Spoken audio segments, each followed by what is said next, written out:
and you have an opportunity there. And this actually happened to me. Is I've been kind of like my journalism has always just been a passion ever since I've been a little kid. And I was trying to kind of I guess set up a Democrat state senator. Right, I noticed he was using his like law email for some government stuff. And so I sent a troll email to Lou Lang in 2007, so like a long time ago. He ended up getting Me Too'd and canceled. But I met with him just to kind of prove that he was using that email. But in our meeting, he basically says like, "Hey Max, I know you're a Republican, and if you so I can't help you, but if you ever want to succeed in politics, just drop the Republican label, and we'll get you on a library board. You serve in the library board for 2 years, then you'll have you working for a state rep, then you'll be a state rep, and you move your way up." But I think a lot of these Republicans are people that were in that system, but they never got to AAA. They were in single A highball baseball, but for whatever reason. So those are a lot of Republicans, but a lot of them are just like, because they have such lack of power, it's just like your everyday hustlers that just found their way in. What about the Democratic Party? They're So I used to be a big Madigan hater. I emailed every single state rep saying we got to get him under RICO charges in like 2008. Huge, not a fan of CTU, SCIU. Not a fan of like really going back to like what's called the University of Chicago, socialists, Rules for Radicals, Saul Alinsky. I ran against Jan Schakowsky. So Chicago has a lot of really bad Democrat history. But what's very interesting is like for my evolution, it seems like there was a lot of organized. I think we went organized crime to disorganized crime with the Democrat Party.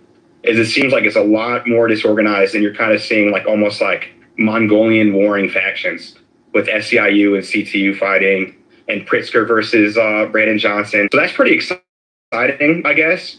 But what they did to this state is absolutely criminal, disgusting, and terrible, especially what happened during COVID. So I was living in Georgia during COVID. So I was outside. I was living in Atlanta. You were in Illinois. Can you describe how COVID was, and is that when you start seeing like the real change? That's what I noticed. I mean, even doing my research, it's like I think the party really switched for good in 2019 when a lot of these Democrat socialists snuck in.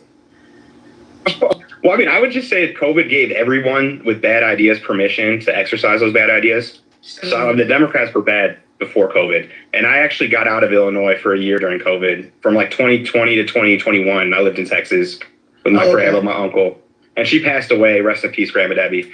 And so that was like, but I got to see both. I got to live in Illinois, spend time in Texas, also spent time in Southern Illinois, Madison County.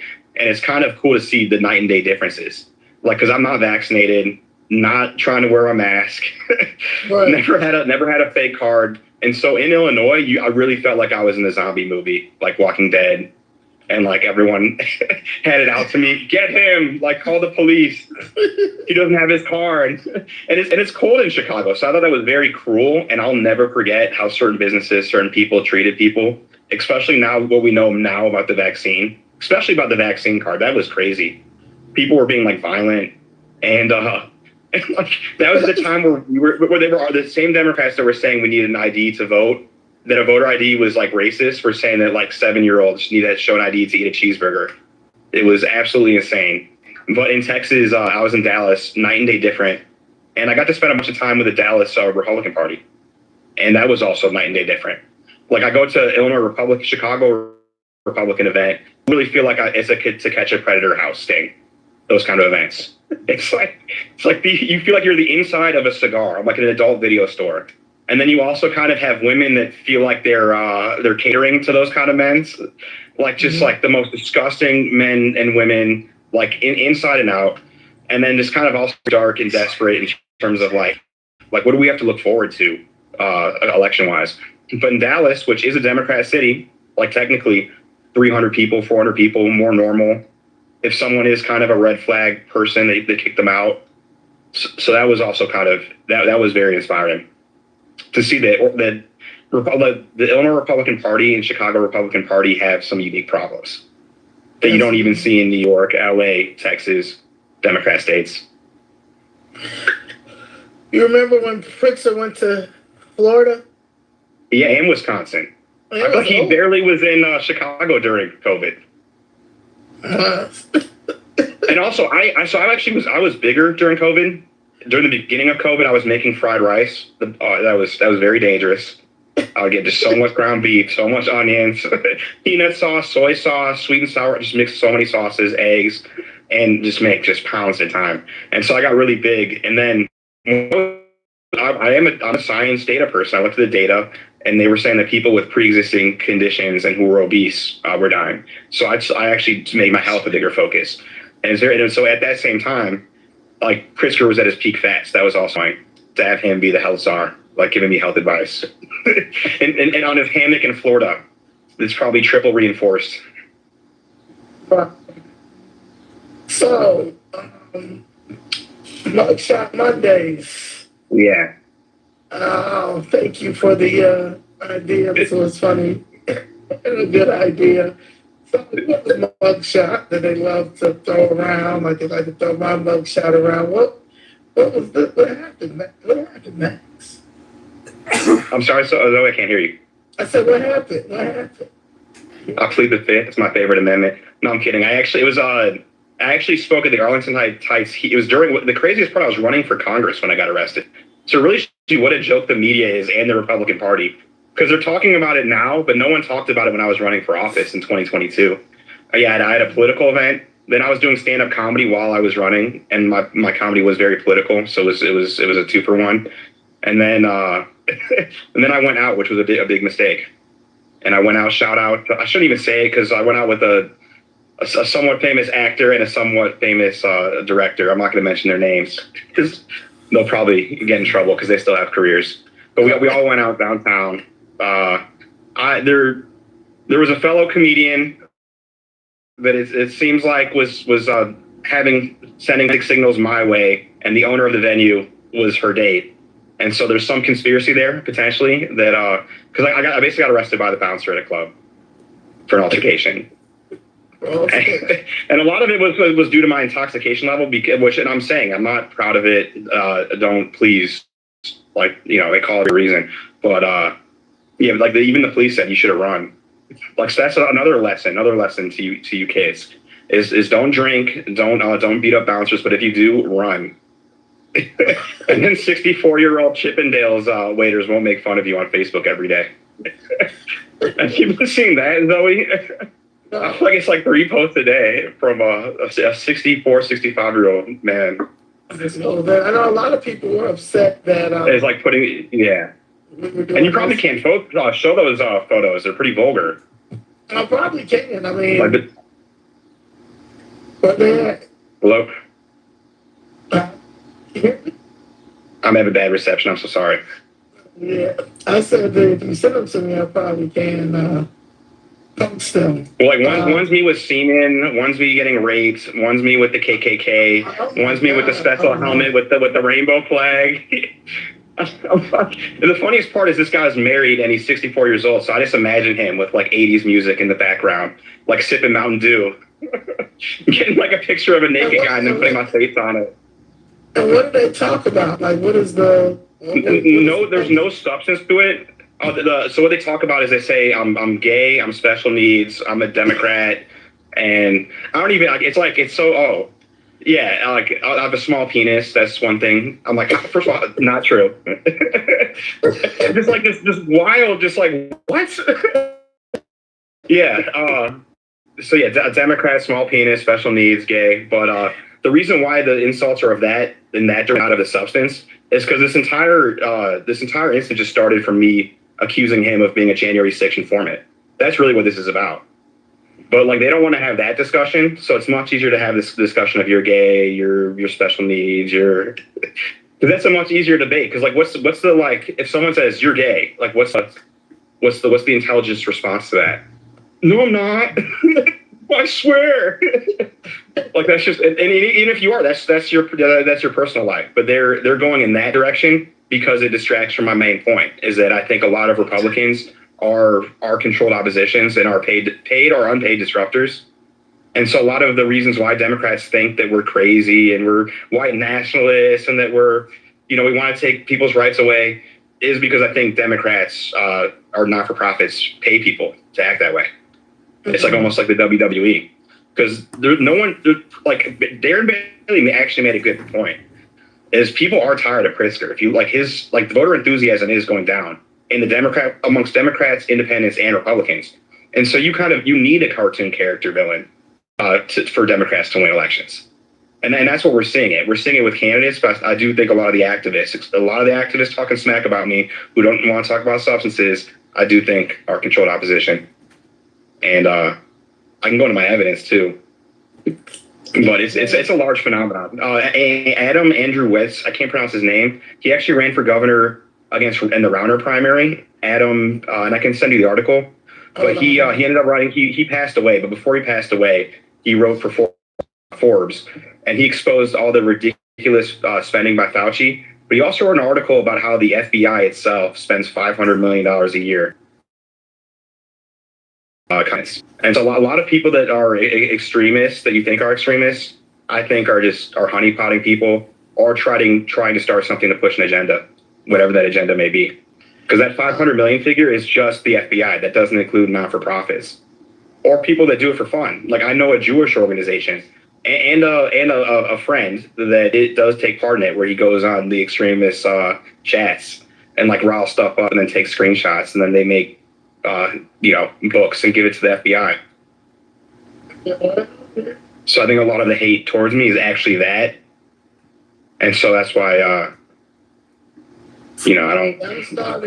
focused.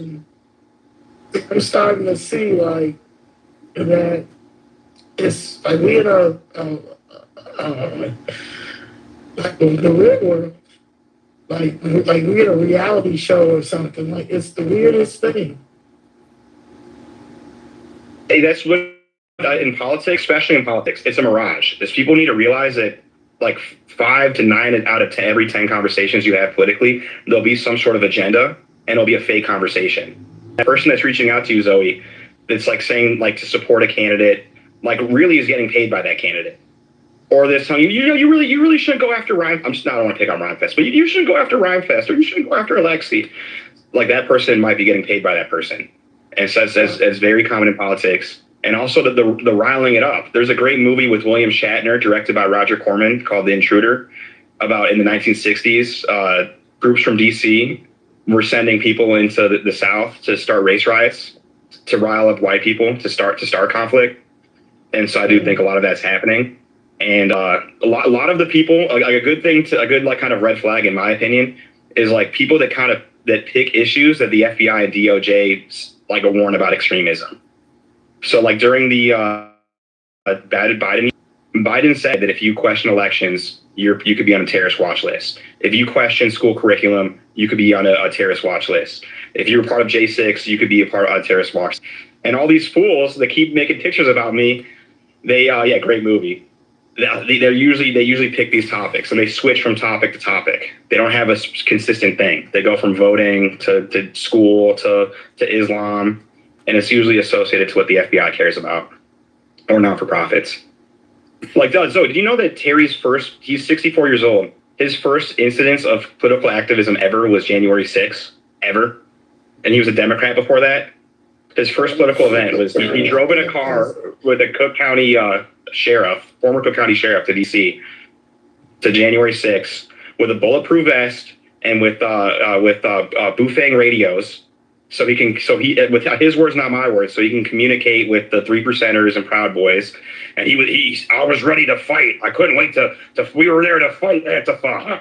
And he's wearing his bulletproof vest, and he's there at the gates while people are breaking in, filming people. Estimated he filmed over 70 people cross the gates. He filmed people also having altercations with police, but magically he got in zero trouble whatsoever.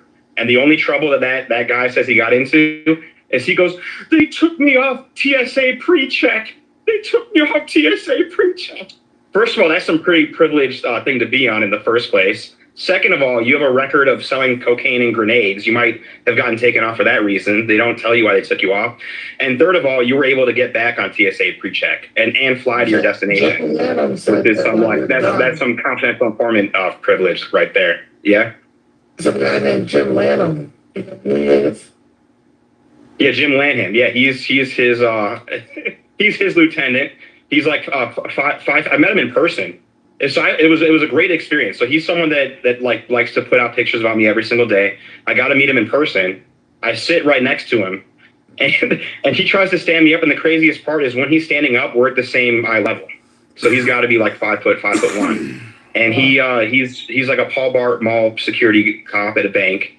And there's a lot of controversies there. They like to read the riot act because there was an incident where he was the last person to see someone, or one of the last people to see someone who fell into a river.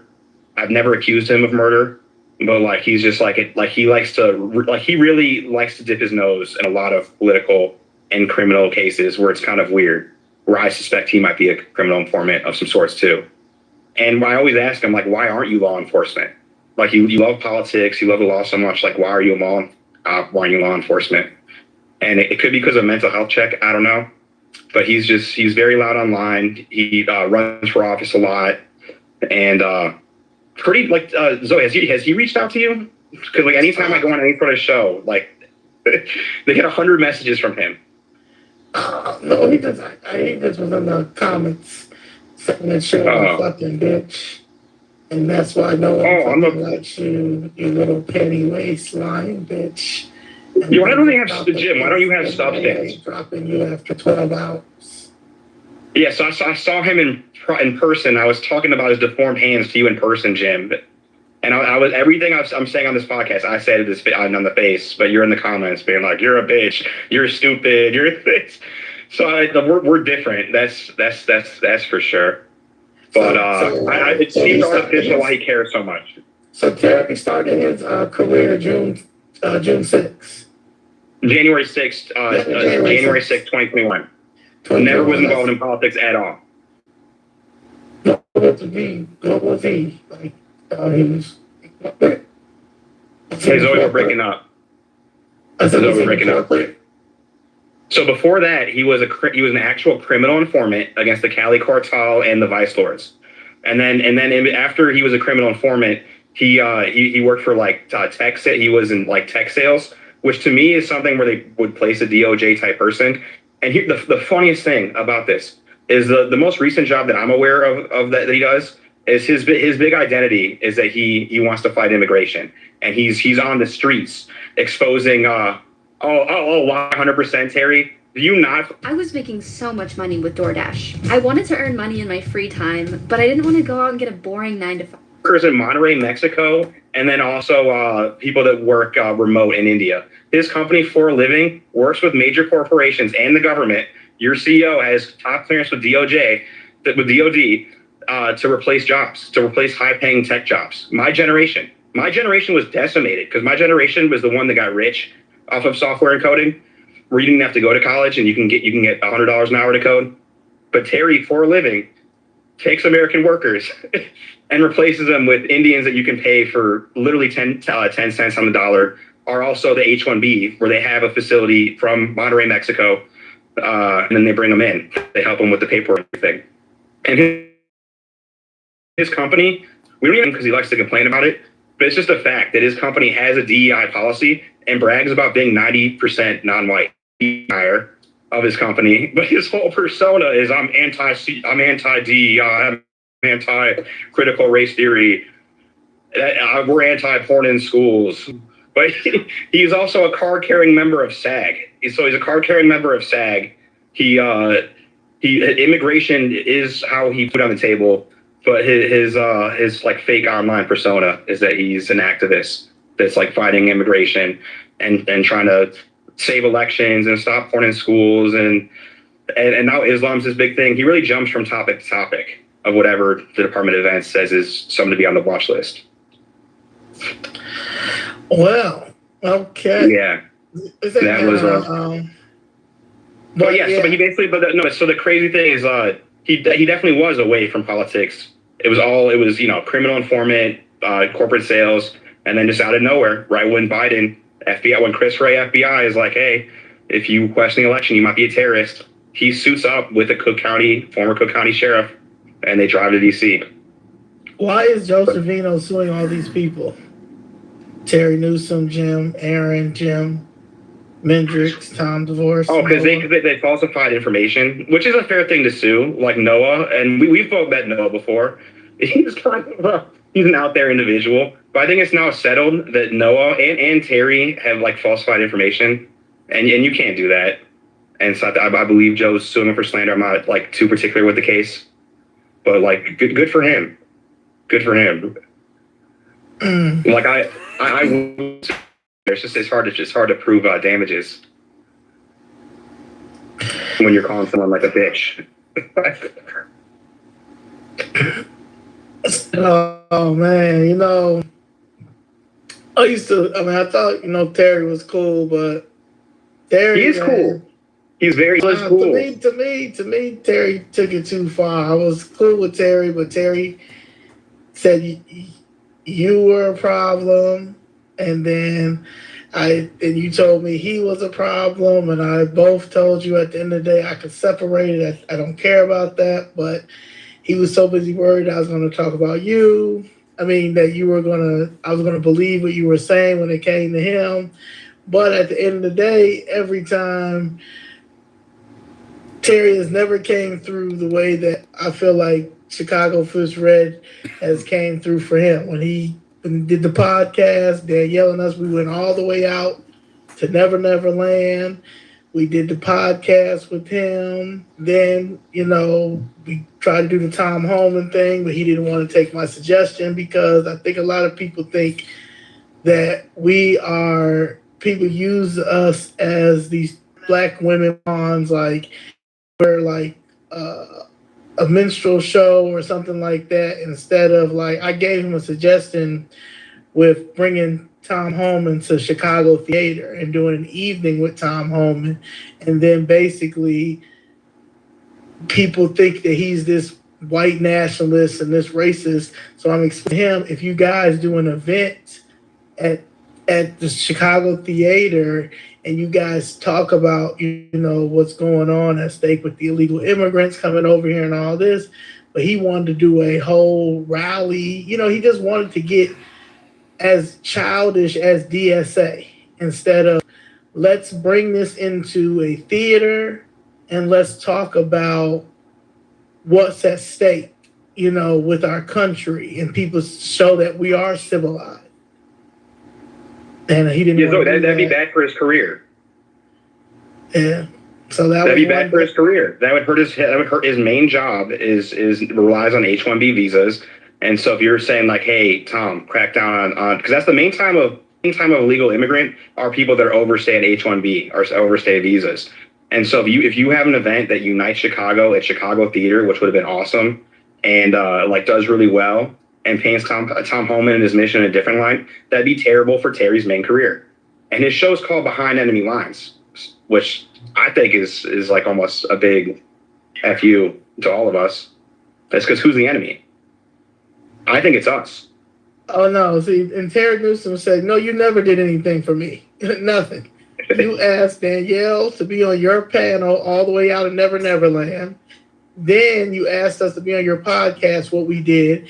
And then you came to us about Tom Holman. And I gave you the suggestion of bringing it to Chicago Theater. I told Miss Susan Sweeney. I told a couple of other people as well, because I was trying to get you guys to understand that people think that we're antagonists. At this time, we were on a bingo card. Like we were these people that were out here, whatever.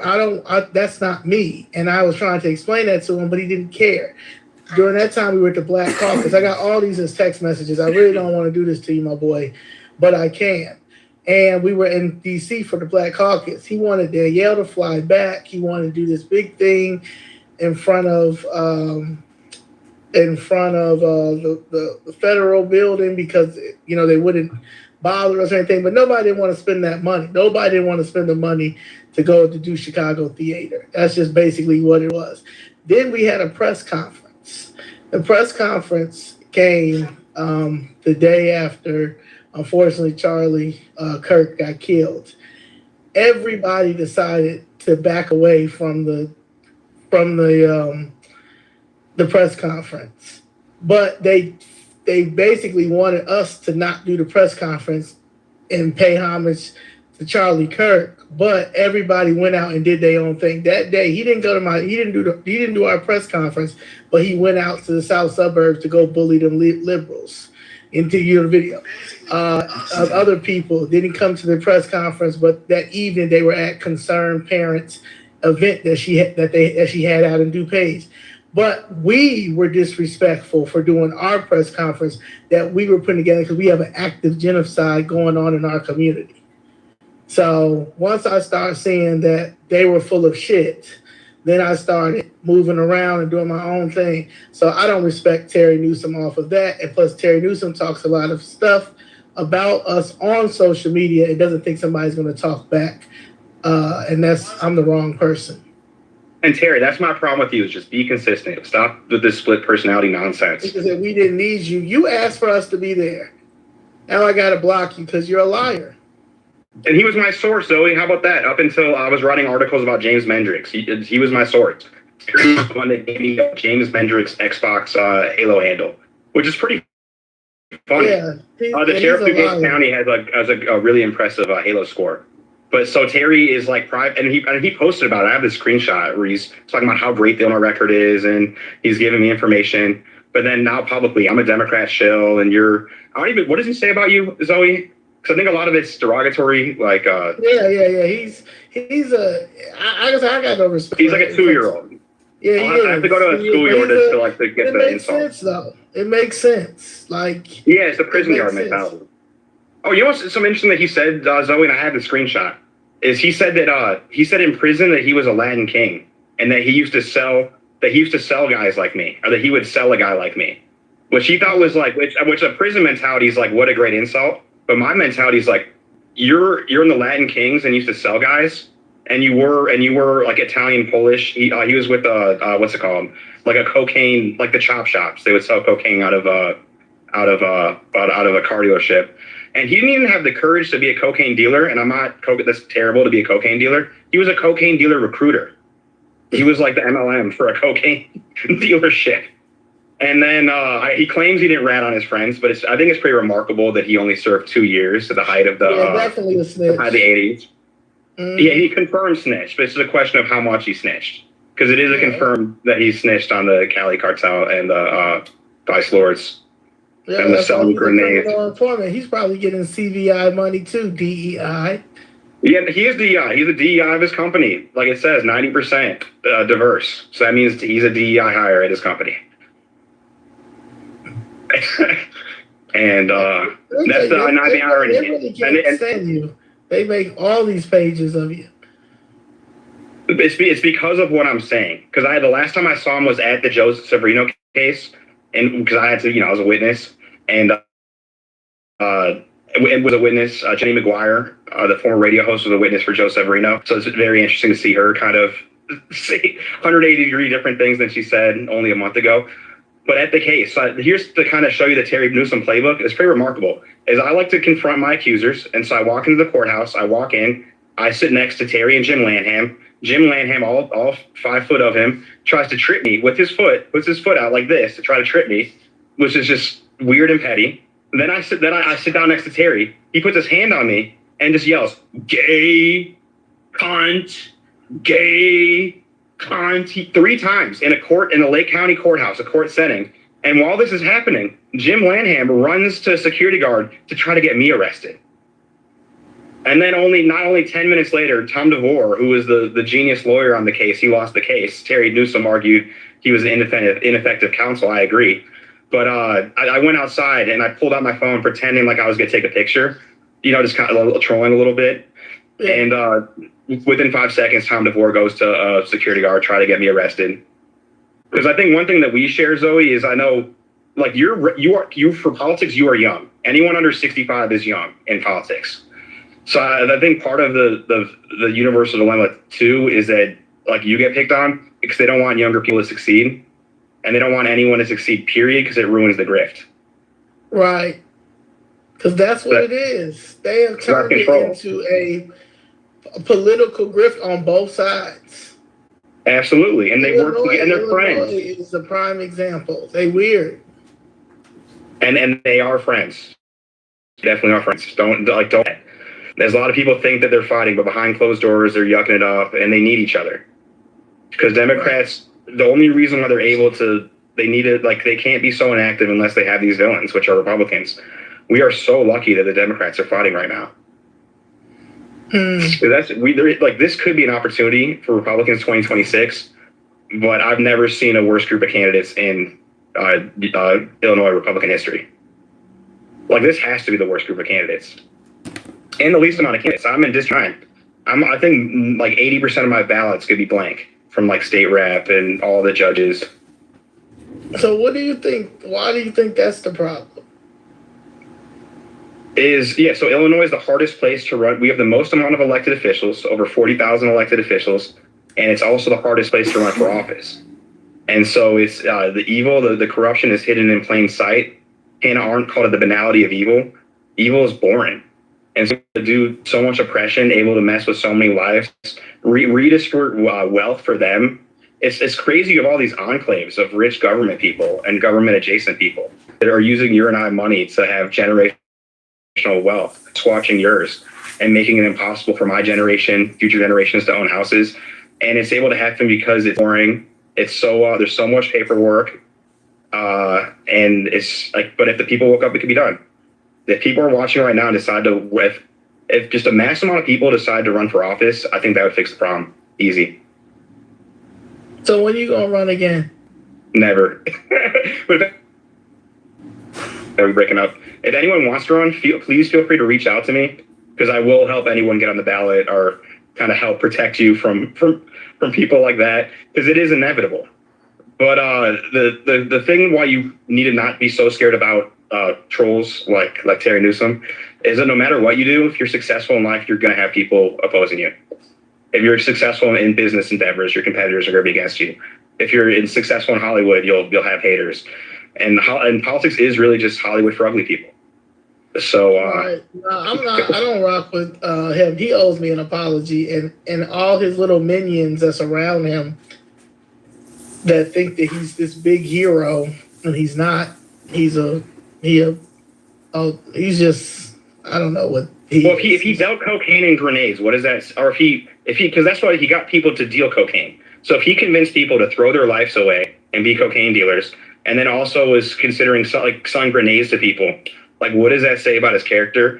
And I know that is the past. He's like, oh, I was 30 years ago. But what has he shown that he's changed? And his values, his behavior, and how he treats people. Actually, it's selfish. He's worse. Getting worse. They all getting worse. But I see what their problem is. It's a new generation coming in, and instead of being teachers or advisors, they want to continue to do the same thing, and it's not going to work. People aren't going anymore. Your kids aren't going. Stop embarrassing your kids. That's the problem. Because I know. Oh, yeah. I know kids are watching us, and I know they see their parents. I'm hopeful of that, though, because kids rebel, so they're going to rebel away from the nonsense that's going on. So that's the good news. Right. So, what do you think about the election, the governor election coming up? What a terrible time to be voting. What are we going to do? Because I can't vote for Colin Corbett. I cannot vote for J.B. Pritzker. That is not happening. That's never happening. And it's so hard. Bailey, I do think Bailey probably is the worst person in Illinois Republican politics because he claims to be religious. Hold on. So it's gonna be really, really hard to vote for Bailey. And he's been campaigning like a Democrat. And I'm not sure if it just came out today that one of his donors was a convicted sex offender. That came out today, Sun-Times. You're going to see a lot of stories like that, in my opinion, from now until election day. Why not him? He's a goofy, as they say. I was with him at a private luncheon with a lot of Democrat and Republican elites, and he was there. And it was kind of an opportunity for him to showcase himself. And he was just silent. I really wonder why. There's a lot of conspiracies that he's a Pritzker plant himself, and like what's his purpose for running. And I think he just convinced some stupid rich person that he has a chance. Because that's why I've always respected his consulting company Core a little. Not don't respect the consulting company, but I've always respected it a little more than others because his game is convincing rich people to extract their money. He's a good money extractor from rich people. So I think he probably extracted money from 2 to 4 millionaires, and will funnel it to himself or to friends, whether through vendors or through mailing, because he is a consultant that has 5 consulting companies. And Zoe, one hello. Yeah. One evidence for that one evidence that Colin Corbett is not running a serious campaign is he said that he was going to start a third-party movement in Illinois, and I support that. That'd be amazing. Part of the problem with the lack of options is that it's so hard for the third parties to get on the ballot. They need 10 times the signature requirement. But one reason why Colin Corbett is serious is he decided to run as an independent, and he didn't create a third party. Because if you create a third party and if you get 5%, you would have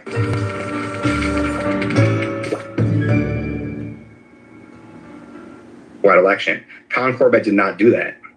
So he's a good time extracting money from who knows whoever. And he'll probably get like 2 to 5%. And politically, I align more with a Bailey. Like I endorsed Bailey. I did 5 events with Bailey when I ran for Congress in 2022. So I would say I helped Bailey. And but I just think he's just such a liar. Like what a fake human being. Across the board. Yeah, I'll rock like shamelessly fake. And then he's really getting exposed right now, the way he's campaigning as Democrat. Where he's sticking with the unions. He's like, hey guys, the scabs are crossing the picket line. They're not paying the scab. They're paying the scabs 50 when it's absolutely ridiculous what's going on. Now apparently he's pro-abortion, I guess. Whatever.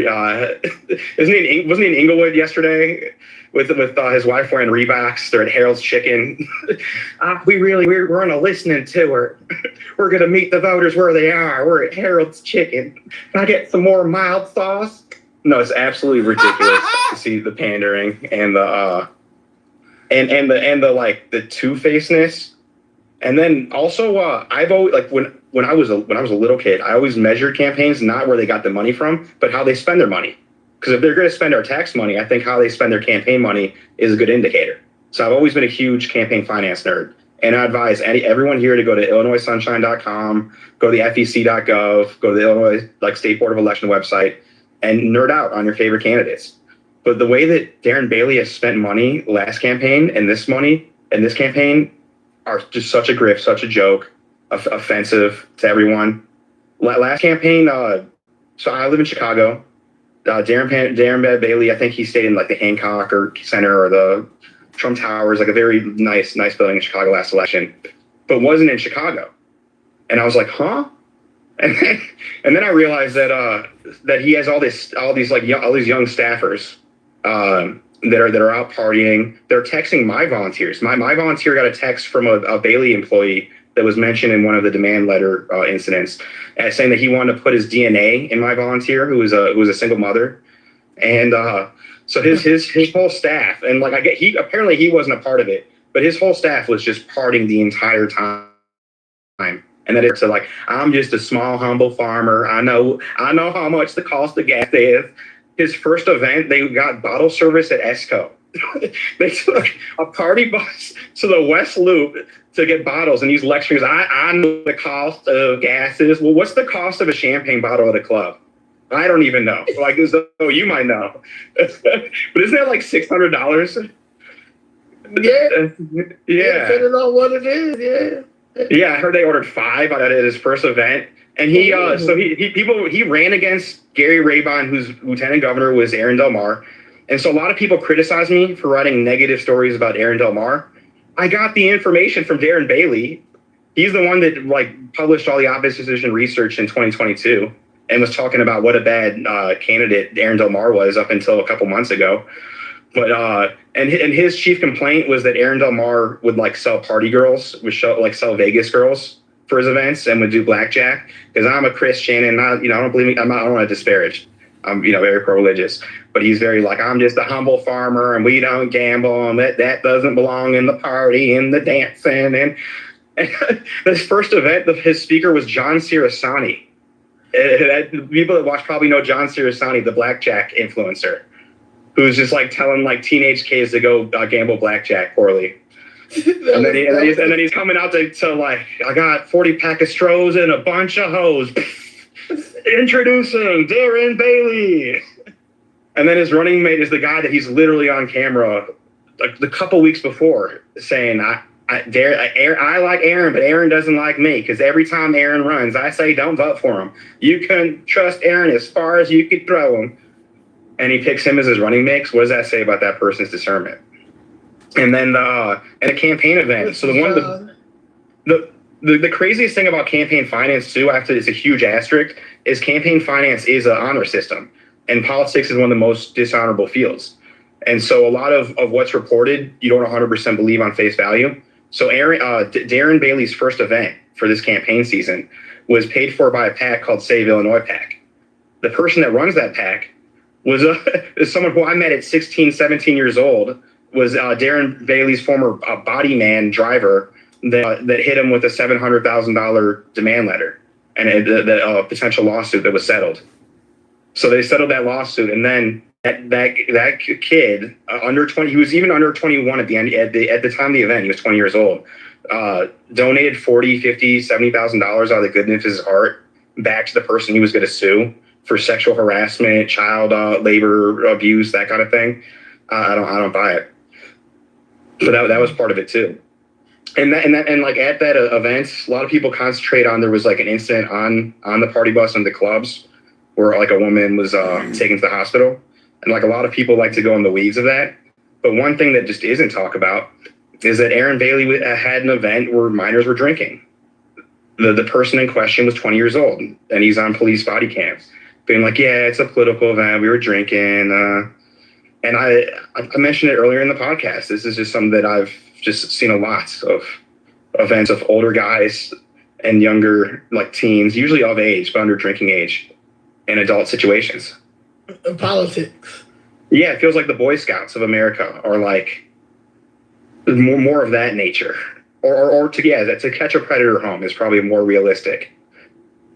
Because the boys are usually like 18, 19, 20. And I was told that at a young age, I was told to stay away from Mark Kirk because he would get a little handsy with people.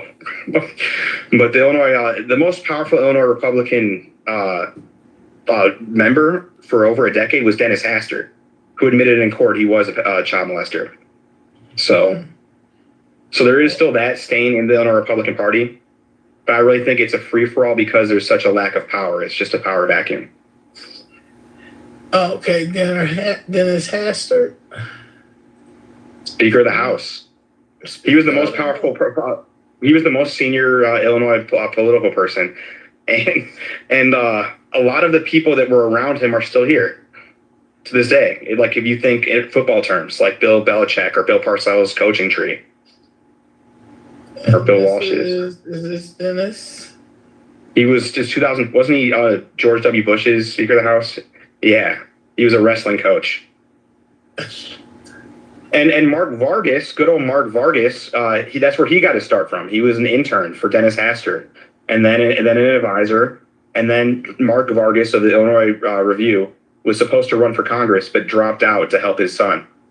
And so one of my proudest moments, funniest moments, is I was at CPAC, and I was more optimistic. I was introducing myself to every media person. And one media group goes, I'm like, hey, I'm Max. I'm with the Illinois Record. Nice to meet you. He goes like, wait, Illinois Record? And I'm like, yeah. It's like, wait, did you write an article about Mark Vargas in the Illinois Review? And I'm like, yeah. It's like, dude, you got to apologize. Man, you got to apologize. He lost a position in Trump's cabinet because of your article. Because apparently when they look up, when you're interviewing people for jobs in the government, they look at everything that's been written about him. And my article on the Illinois Review goes into his history with Dennis Hastert, with the Department of Homeland Security under Bush. So that's another interesting reinvention. How that person is now another face of the grassroots. The Dennis Hastert W. Bush is now Mr. MAGA, Mark Vargas. Yeah. This guy. And this guy. He's dancing with his shirt out yesterday. But yeah, so every article on his, I actually technically wrote for that website, Illinois Review, before he owned it. Fran Eden was just was just like an old lady that had a blog. It was more of a boutique blog, but it got big. And people like Charlie Kirk would write on it, and people that were on 560 AM, and state senators, and Aaron Del Mar, and it'd be pretty cool because it was more like a blog that anyone can submit to, and you'd have like arguments where you like I would post and then Terry would post, and that was really cool, very healthy. Him and Scott Casper somehow convinced Fran Eaton to take over the website, and now it's just like a bunch of AI slop garbage that supports whatever candidate they're like into at the moment. And the guy and once just lack of standards. Like my whole article was about how they criticize me because I criticize Republicans, but I'm like your owner, not him, Scott Casper, is the one that wrote the 40-page demand letter to Darren Bailey the month before the election in October, and it became a huge Chicago Tribune story. So I'm like, I can't attack Republicans, but you can threaten them for $700,000 the month before an election, and their last tweet was attacking a Republican. Did did Darren pay the $700,000? You have to think he played something because the Brett Corrigan, the man in question, has been balling out immediately after. Like I kept in touch with him, and especially after the campaign incident, did a bunch of interviewing. Is like a lot of trips overseas, a lot of Bulls games, and so you have to think there was some sort of settlement, and that now they're on good terms. And by the way, Zoe, Brett, and I can say this, Brett's quote to me was he said some of the words in the demand letter were true, some were exaggerated, and that Scott Casper didn't have the authority to even write it because he was a minor at the time. And his guardian would have to sign off on it, and that wasn't possible. Like I think Darren was technically his guardian. So there's that. And so that's why anyone reading the demand letter, and it does exist, and I should probably publish it, but it exists online. It's read it with a grain of salt. Yet at the same time, someone that ran in 2022 who did 5 events with Bailey, where he was my speaker. Bailey was my opener at the Red Room Comedy Club in Chicago, and that was pretty funny. But he, some of it is just undeniably true. Like I was a witness to that. Like Brett was put in adult situations. Like there's a story in there about how like one of Bailey's workers like drove him while he was going to have sex with like another volunteer or worker. And like true or not true, he said that to my volunteer while I was on speakerphone. Wow. Yeah. So we got Darren. Well, Pritzker got to go. Pritzker has to go. So do we have to impeach it? Do we have to remove him? Like I agree with you. Get the feds here, like, yeah. I don't know if these two are gonna win. Well, I think Soros had the right idea. He's just like demonic. I think we have to figure out a way to infiltrate these like local, like these 2027 elections. Like that might be the way. And why? So if you notice this, like, why don't Republicans ever run for judge? There was 0 for 30 when I last voted. Yeah, I saw that too. And so I think that's the way in. And because and also if Bob Fioretti wasn't a freaking like zombified Barry Manilow, if you had a good attorney general, that could be a check against a governor. But he's another joke. Founder of the Aldermanic Progressive Caucus. I don't even know what that is. But anyways, I think they're called him. petrified Barry Manilow. They just like wheel him out like Wickham and Bernie style every election. He's run 8 times, and he just must be a money pit for someone. And he's following the Tony Perico playbook, and Tony Perico is an ally of him, and he's someone that was an elected Democrat, and then is like, as I said, you fail as a Democrat, let me run as a Republican, they'll take me in. Convince a few millionaires, the party goes on. Like Fioretti, I just got a text or an email. He's doing an ad on the Score, like he's doing ads. He's doing radio ads, and but what people need to realize is that might not win him an election. But if any candidate does an ad, you can take 15 to 50% commission for just the purchase of the ad. So you need Barry Manilow. That's why Barry Manilow, he'll still perform in Branson, Missouri, or like Ravinia. They're still home for Barry. They're wheeling out Frankie Valli, like with a backup track. That's too good to be true. And so, but the reason why he's valuable, he's a known commodity, and so they wheel him out. And I haven't even looked into how much money he has, but I'm sure they could suck a few $100,000, extract a couple $100K. So you don't think he's gonna beat Kwame, because Kwame got to go too. Kwame's worse. Kwame is arguably worse than Pritzker, because he's Pritzker's, because he basically just exercised. The attorney general is supposed to be independent of governor, and Kwame Royal could have, in theory, been a hero and been a check during COVID. He's been the exact opposite, and he's also just been like chasing all these nonsense national issues so you can get like a little headline on CNN instead of protecting and helping us, serving us. Yeah, Kwame trash. So, but Zoe, do you have any plans for 2027? Like outside of Danielle? Because I think it's gonna be bottom up. I really think that's the future. Is like library boards, water reclamation district. Alderman's pretty high, but still. I should have done it, but I'm really interested in the school board. I want to like. Oh, that's hysterical. I've been talking to everyone on the school board races. That is what a dumpster fire, the school board races. And they don't realize, like, you. I guess I'm glad you did it because it's a hot potato. And the school board people don't realize this is whoever wins loses because they're broke. Imagine if I had a house like $20 million in debt, like a 2,000 square foot house, couple bedrooms, but it's $20 million in debt. Hot potato. And so that's what's going on with the school board. So that's very interesting.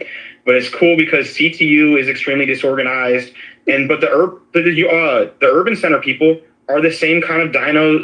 They're dinos, basically, Democrats in name only. But they're the same kind of behavior as these Terry Newsom Republicans. They're just as big grifters. They've just extracted money from Michael Sachs. What's his name? Juan Rangel. And their candidates are like some of the goofiest candidates I've ever seen. Where they're not even. It's the point, Zoe. Sometimes there's a point where someone's so not competent where you're like, maybe we should just have the Democrat. This guy can't even tie his shoes. Like my candidate, the Republican candidate, says this is his number one issue. He goes, I'm a weird guy. We gotta bring electric dance music to CPS. That's his top issue. And a lot of them say they're Democrats, and they're like, "Bro, I'm a Democrat. I'm just not a puppet of the CTU. I'm a puppet of Michael Sachs and Paul Fallis, who's like ruined 5 to 10 different school systems." That's what gets me too, is that we need to also do a better job of having a clearer alternative, because our alternative is just a lesser version. They say Paul Fallis, I meant. Yeah, he failed Chicago. He failed Chicago State. He failed New Orleans. He failed Connecticut. Didn't he fail Haiti? I'm pretty sure he failed a country. Dang. Like everywhere he goes, that school just either like disappears or goes to absolute garbage. Yeah, he's absolute trash. And the funniest thing ever is when he ran for mayor, I was a deputy committeeman for the Chicago Republican Party. Google me. I'm just kidding. But then the Northwest Side GOP and the Chicago GOP basically said, we're not going to run it. We're supporting Vallis. And I think they endorsed Vallis. And then Vallis said he rebuked the endorsement. So the Chicago Republican Party basically told everyone, get in line. Don't run a Republican. We don't want someone like Danielle who actually is going to stand up for our values. Because even if Danielle loses, she's going to have that platform. Talk about things that we care for and move the ball forward. And whether she wins or loses is in God's hands. So people need to stop just getting hung up on these stupid polling and winning and loses and think about actually changing the culture. But so they said, like, forget changing the culture. Chime fee free banking.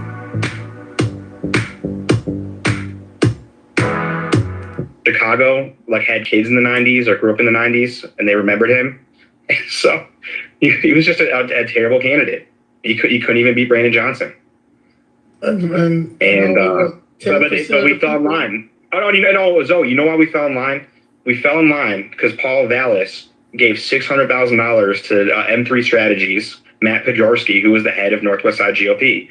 So as you were talking about earlier, a lot of conversations are fake and mirages. And so he's telling people, like, Paul Vallis has the best chance. I think we got to get behind him. This is the best strategy. When in reality, $600,000 check. That's not being discussed. This is the guy.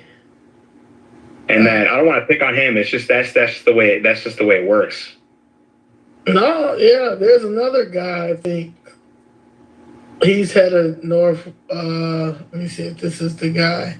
So I met with a guy for a minute. Chuck Hernandez. Oh, no, not him.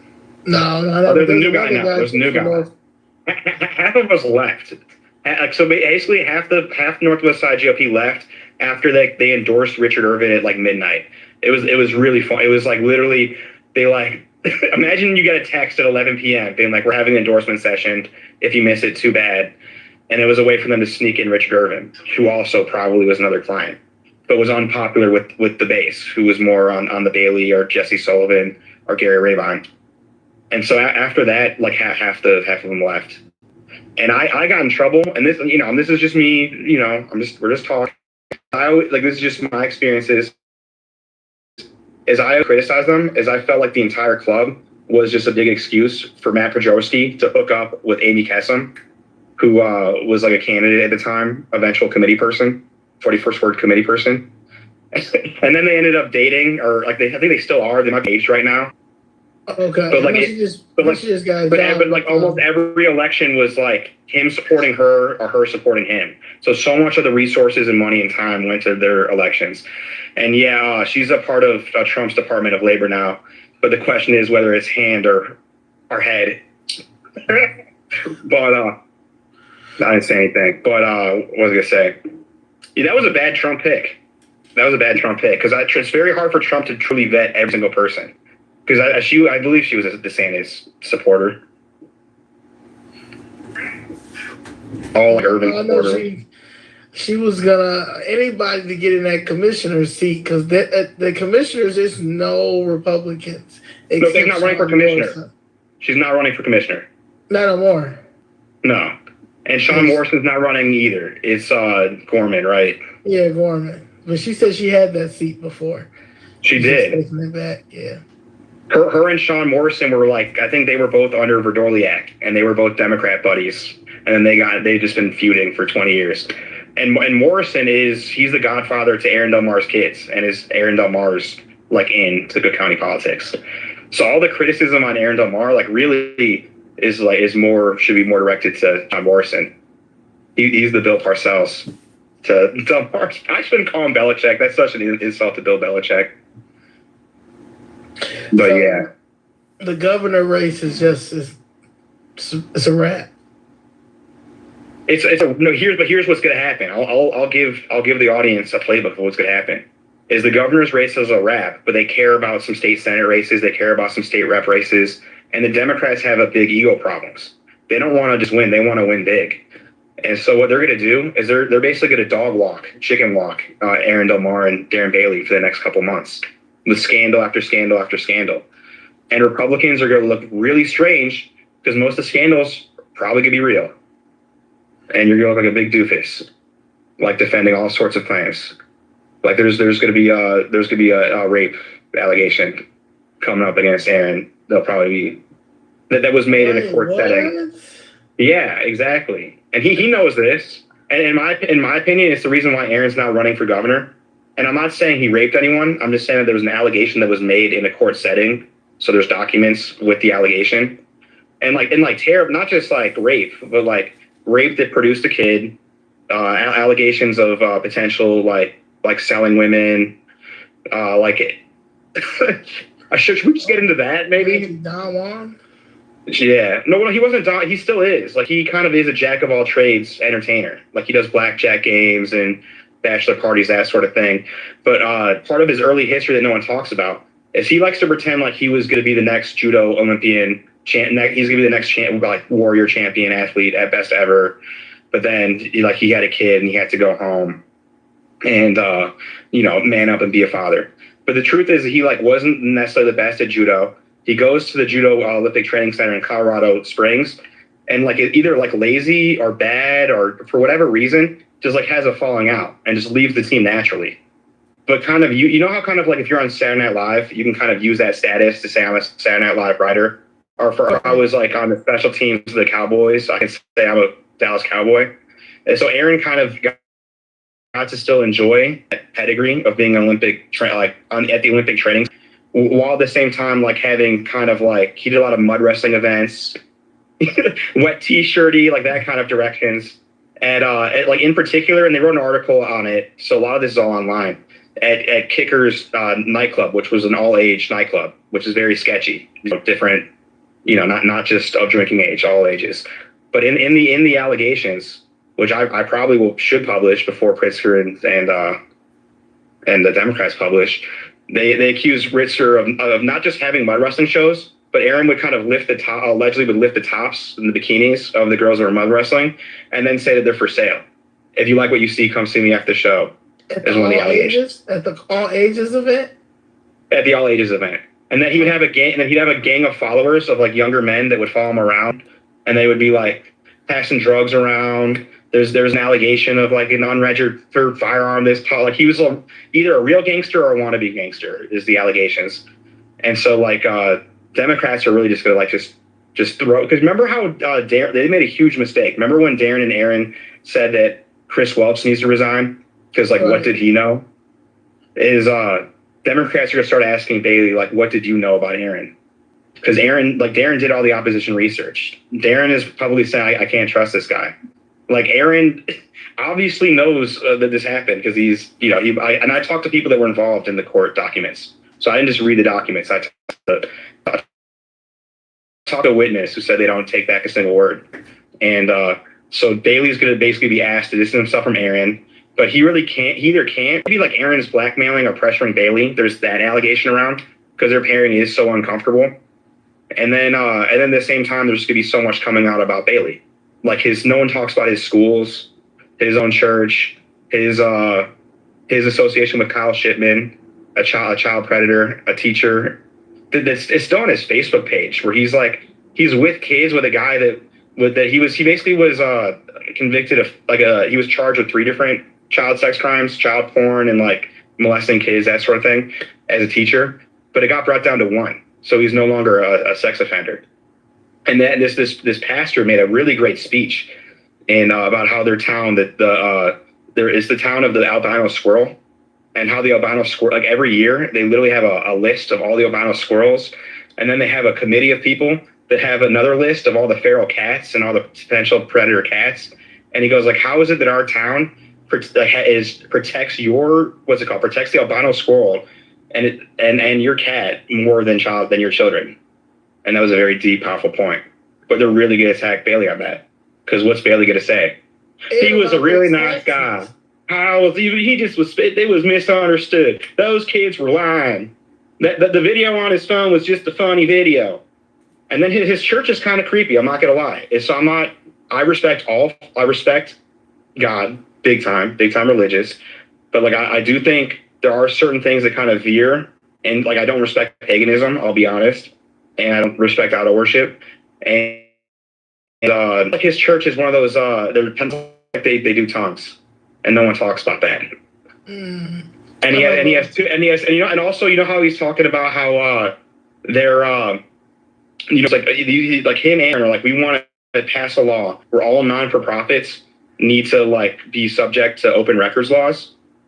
As Democrats are going to talk about Darren Bailey's non-for-profit and his 2 schools, where there was there was at least 1 complaint of a potential incident in the same subject they were talking about. Beyond that, the schools are just creepy.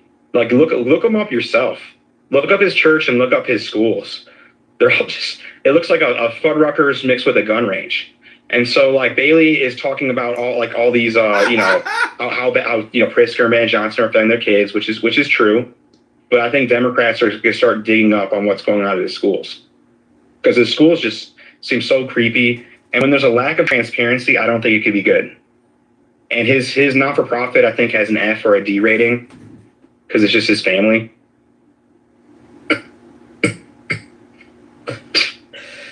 Damn. So for 1 month, they're just Kyle Shipman. You're looking up. And by the way, so Kyle Shipman was a big true crime situation for Southern Illinois, Missouri area, and a lot of the true crime heads were making the connection to Bailey back then. There's even accusations that like Cindy might have even attended the trial, or they might have even funded some of it. That's an unproven accusation. But if you look up on Bailey's Facebook, I think even right now, he's like, "They're not prank Kyle Shipman at facility," and he's got like kids on his laps. Like it's just gonna be tough to vote for Bailey. Yeah, it sounds. that might be somebody I just might not tell anyone about, but I just can't vote for Pritzker. And Colin is just I don't want to sanction his buffoonery by voting for him. I appreciate how he disrespects. This is a different one. Trump is not the problem. Oh yeah, no. Well, all the know-it-alls disrespect Trump because there's a jealousy factor. He's doing exactly what Trump did, but failing Colin Corbett. Okay. This is a fresh one. This is a fresh one. And now they're being like, oh my goodness, this is a fresh one. This isn't Kyle Shipman. I'm saying that they're gonna talk about new ones. I think in the future. Now this just came out. This was this morning, yeah. It's just gonna be a barrage of this and Aaron's history. And the Brett Corrigan situation. But Pritzker is terrible. Like he's a sex offender too now. Yeah, I mean, like think about what they do to. They're giving condoms to kindergartners, right? Right. So I guess that's a sex offense on over 1 million kids. So it's a very hard dilemma. Like sometimes the moral thing to do is not to vote. But as I gotten older, I sometimes feel like you sometimes have to man up and choose someone. And so it's just a morality play. And I guess to Bailey's credit, he hasn't been governor yet. But I'll be honest, Zoe, my worry is I honestly worry Bailey wins. And then all these and then Terry Newsom is the head of the highways. And Brett Corrigan is going over the books of the entire state. I have some serious questions on can Bailey actually manage a state? But he hasn't been governor yet. Tom DeVore is going to be a lawyer for something, and I can't. He's running the Tom DeVore is going to run the lottery. It's going to be such a joke if Bailey wins, and there'll be no budget, and every liberal, just like Rauner, every liberal social issue will be passed because they'll do it as a way to bargain. Yeah, Rauner got through what's it called? You got FIJA, basically Green New Deal. The abortion on demand law. This man should have won. Yeah. Well, sort of. He just I still think he's boring, but that's better than being a piece of shit. Yeah, we would have helped him get the little. His lieutenant governor would have helped him spice it up, but he had the data, and he was. We need no data. We need Firebrand. He needs some more training, and maybe this was a good experience for him, Ted. Because he to his credit, he never sold out. He did have a bunch of bad people around him, some grifters around him, but he definitely I never kind of seen him change who he was or on positions during the race. So hats off to that. Yeah, so I think that that the feds need to come and count some ballots because I promise you they stopped counting ballots downstate at 4% and just gave it to Bailey. Yeah, that's oh no, Zoe, that's part of the too. Is I'm just not excited about voting in general because it's just too easy to cheat in elections, and also no one cares about a Republican primary, and so that's part of the problem is that when there is cheating, is no one's going to look back at the Illinois Republican Party primary, so it's so much easier to cheat. And there was a great short documentary. It was on the channel Fusion. I believe it was about Clinton, New Jersey. Or it was somewhere in New Jersey. Please help me look this up, chat. About a school board race in a very small town where only 20 to 30 people were voting. And one candidate, let's say it was 15 to 5. The candidate with 5 is what the heck? There's 6 people in my family, and they all voted for me. This is nonsense. And they were able to actually go back, fight it. And they realized it was a vote flip situation where the machine just flipped the votes. So she got 15, the other candidate got 5. Make up the numbers here. But that would have never been found out if she didn't have a big family. And so how often are these smaller elections cheated? So I'm not. Yeah, that's a huge concern. Yeah, so I don't know. I'm praying for a miracle every day because this governor race is criminal. Yeah, like it's criminal that we don't have a real response to Pritzker. That after everything that he did to this state and to everyone that lives here, we don't have a real lever or a check. I guess can't you? I think can you legally recall a governor? I guess that might be a I potential don't problem to know, win. man. He is like when I say the reason why people are dealing with the probate issues in Chicago and then probably all over, but I just know for Cook County, he's the one who advises the person that's over probate. He runs the family court system. He runs DCFS. Like this, like he's sick. He's the new Madigan. He's the new Madigan. He's got the biggest money in the Democratic Party, and also the business side of his family in that blind trust. They have their hands in so many areas, like you mentioned, where they're profiting from DCFS COVID potentially. So I guess the hope though is that Democrats are fighting. So that's the good news. That's like the only silver lining with the socialist communist types, is that they're fighting Pritzker Is they're fighting for it, so yeah. because he's rich. He's Good a for them. billionaire. Good for them. Do you think he's worse than George Soros, or are they about the same? They're probably in the same club. They're probably in the same club. Like literally, they probably like hang out in the same Illuminati club. But I would say JB Pritzker is more relevant to your and my life as governor. So like direct, but like if I like only God can judge. And George Soros might have snitched on Jews during the Holocaust. That's pretty bad. But you know, not as direct of an effect. Ooh. And if you're in England, he tanked he's been tanking currencies.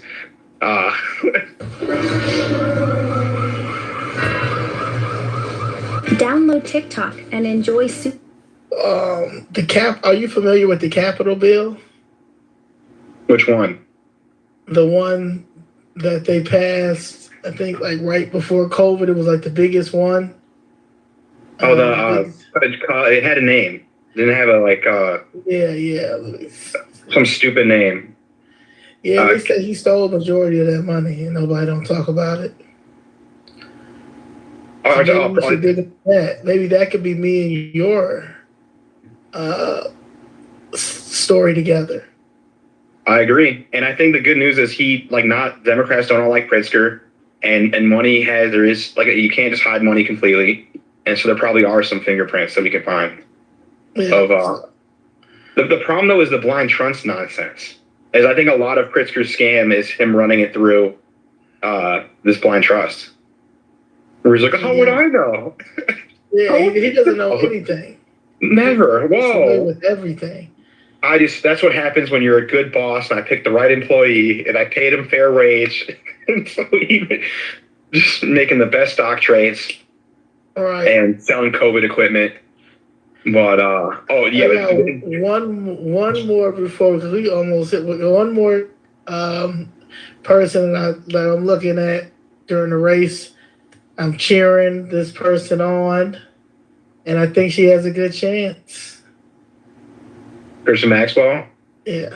Well, I will say is that why isn't there a Christian Maxwell in all 17 different races? Is she's actually why aren't there more people that are actually trying? Because every election is just uphill with I'm bad with predictions because it depends on the price of gas in November, which I feel good about, but I can't. If I knew, I'd be on a private island trading stocks, and and I really have such a distrust of the voting process in Illinois. It's hard. I feel like, let's say Christian Maxwell gets 49% or 51%, then a ballot arrives, and then it's 50.5. That happened to Anthony Bethman, Northwest Side GOP shout out. Where I'm not saying his election was stolen; it could have been. But on election night, Republicans didn't run anyone in, I think it was IL-10 for Senate. for like 30 years, 40 years, are barely tried, kind of like Christian's situation. He runs, and he on the election night, I think he had 50.5%. And then, the votes trickled in, got it down to 47, 46 or whatever. So Christian has that to worry about. That sucks. And her issue is she's not getting the backing that like is needed. And shame on the LGOP for that. And she talks about that. Yeah. But I think she's trying. Yeah, I think she got it though. People tired of Jonathan Jackson. Like when it comes to like the blacks in politics, like we have been oppressed enough with believing that we're oppressed when we're not oppressed. It's just that nobody has broke down politics in a way that we can understand. Like we gotta use some people say like you gotta stop saying the word stealing. No, I have to say the word stealing because they need to understand that they're stealing. So I think that people are tired. I think that people want to see a change, and I don't think it has to be, you have to have a whole bunch of money. I think that I think people are getting ready for the mayor race.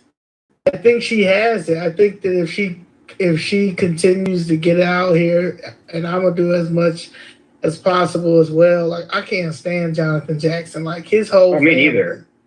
Like, me neither. It's just trash. And to see the wealth, I remember going to Junior's office, like on 94th, or I forgot where, and just kind of seeing how much wealth they have, and then seeing the areas around them is just criminal. And how much, really is like they stole the political wealth, which could be a good thing, but instead of giving it back to the community, they hoarded it for themselves and their own. And it's absolutely terrible. It's tragic to think about. Like, I almost don't want to name names, but shout out to Lee Allen Jones, my political mentor. He had a great debate with Robert Blackwell, kind of even going back to what Rainbow Push did during the mortgage crisis. About there were so many times during Chicago history where a lot of people could have been helped, but instead very few political class was helped, and the people were sacrificed and sold. And as we're supposed to be on a mortgage foreclosure right now, but the Democrats aren't in. But if Kamala would have got in, it would have been another foreclosure crisis because that's their grift too. That's the grift, and then they put a Wells Fargo back in our community after Wells Fargo done foreclosed majority of our houses. Then they put one. They just opened one up in Bronzeville. I just saw it the other day. I stuck my middle finger up at it. I would never, ever, ever, ever get an account at Wells Fargo, and I don't understand why Negroes do. I don't understand why. They have literally took our homes. No one went to jail after 2008. No one went to jail. Yeah, no consequences. And so I'm just a big believer when there's no consequences, things get worse. But also I feel like it's a big every community that comes to America, there is sometimes you have to do some grifting, but then you're supposed to give it and then evolve. And so that's a big part of the problem too. Is that there was no benefit. There wasn't a large group of people that actually benefited from the mortgage crisis. It's just a small group. That's a small group. Very small. I got one more person that before we wrap this up. This guy right here. Tell me, where is he at? This guy right here. I'm going to make sure if you know who he is, you have any comments on him. Oh yeah. Shout out to my dad. Love my father. Yeah, he's been through the ringer because I literally when I started my blog, I didn't tell my partner, I didn't tell my father, I didn't tell my friends. It literally was a diary of sorts where I'm seeing so much messed up things in politics. Let me just put that out there. After my second blog, he started getting death threats, people trying to have him disown me publicly, and then they publicly talk about it and they brag about it. If he wasn't if he wasn't so selfish and didn't disown his son, he would be a congressperson. And no, he Thankfully he didn't, but it shows what bad people there are in politics. They'll literally come at someone's father to get at you, like almost like zombies wherever they can enter. But what a great father that he didn't disown me, stand strong. I think it's a good thing that he lost because Melissa Bean is a very tough competitor. She wasn't necessarily going to win. I thought Junaid was going to win, and then he probably would have had an easier path. And so we'll see what his political future holds. But governor. He made it out alive, and he's a great human being. He should be the governor. He might as well just try for governor. I was like, I guess we're on a podcast, but my personal opinion, as not his son, is I do think he should go for more an executive role, like a mayor of Chicago or governor, and Congress isn't necessarily for him. Like, because he's a really good leader, and being a congressperson isn't necessarily like a leadership role. You're kind of a suit. That's a big reason why I don't want to run for Congress, is you have to represent the district. I don't necessarily want to represent my district. I don't want to represent East Evanston. I love that West Evanston. Not the biggest fan of East Evanston or Uptown or the Arlington Heights. No offense, Arlington Heights. You guys are the problem. The collar counties, like the white liberals, the white suburban liberals, are why we have bad things on both parties politically. They elected the worst Republicans, like the Dennis Hasterts and the Mark Kirks, and now they're electing the J.B. Pritzkers and the Brandon Johnsons so they can feel better about themselves because they have a pension, because their Social Security is coming in, because they bought their house for $150,000, so they can afford to like pretend to care about bullshit CNN issues. So that's part of the reason why I don't want to be a congressperson. But he ran for Congress, and I think he would be more suited for mayor, governor, and we'll see. Yeah, I'll support him, or maybe I'll support his opponent just to help him. That was always an idea. Nah, I think you gotta be team Mark. But yeah, I can see him like as a governor or something. So, but we gotta do this. I think we should do this like once a month. I think. Well, actually, we should do next one maybe once a month. But when October, like when September, October hit, we probably gotta do it every week because election. I'm game. Yes. I really, as though we bonded on Dick Gregory, and so man. And everyone just respect your elders, study history. You're doomed to repeat it. It's a real shame how many people don't study up on political and socio-political history. Right. You would be on. It would solve everything. That's what people are mad.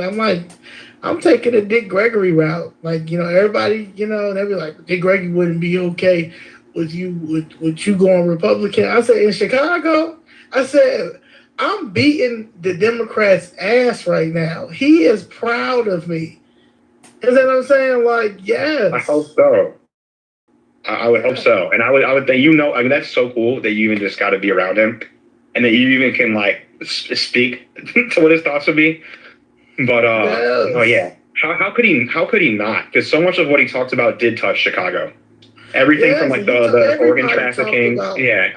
How evil Chicago is, how evil the politics is, from Dr. King to he talked about the Republican Party a lot. Huh? He talked about Trump and the Republican Party a lot, like the two Donald Trumps. And so, that was a great. He's so funny, genius and brilliant, and just how think about how much he like impacted history from he bought the Zapruder film. Think about how different history would be if he didn't buy the Zapruder film. Like we wouldn't have seen JFK's assassination if it weren't for him. And just so like people don't talk about like what you were saying earlier in the beginning of the show when you were like about basically all this stuff is paid, so a whole bunch of grifting and stuff like that.